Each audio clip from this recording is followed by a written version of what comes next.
Good day guys. Ayun nga ngayong araw may nakita kami ni Mrs. na aquarium sa tabing daan na itinapon lang. So ayun, iuwi namin siya ngayong araw para malinisan and malagyan natin ng panibagong strain natin ng gapi. So binabaran ko muna siya ng tubig na may sabon dyan. Tapos kung mapapansin nyo, meron siyang water leak. So after natin malinisan yan, titignan natin kung nasan yung water leak and lalagyan natin ng seal yung water leak para magamit natin yung aquarium. Ayun nga, so habang nililinis ko, chinecheck ko kung meron bang basag or mga malalang damage. So wala naman siyang malalang damage, so kompleto naman siya. So ang water leak nga lang yung pinaka issue niya. So try ko remedyohan yung water leak niya. So ang plano kong gawin para solusyonan yung water leak is glue gun or glue stick.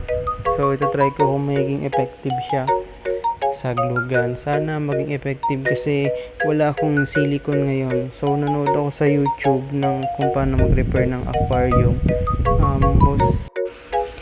So silicone lahat ng recommended nila na ilagay para sa pag-repair ng aquarium.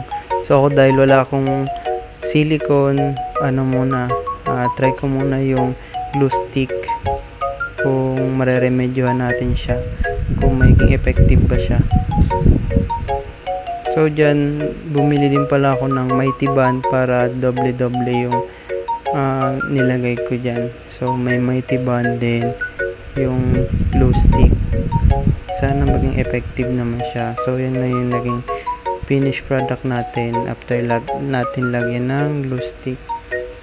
Diyan lang naman yung mga water leak sa mga kantong yan. Tapos ayun na nga, nung chinek ko nung water leakage, wala nang water leak.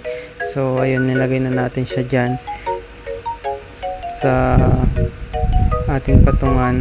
Ayun, nilagyan na natin siya ng madaming tubig para ma-condition na natin. So wala pa akong mailalagay na isda sa ngayon dyan, kaya i-condition muna natin siya. Nilagyan ko siya dyan ng asin para ma-condition natin ng tubig. Ayan, yan na yung finished product natin. So meron na tayong 10 gallon tank na galing sa basurahan.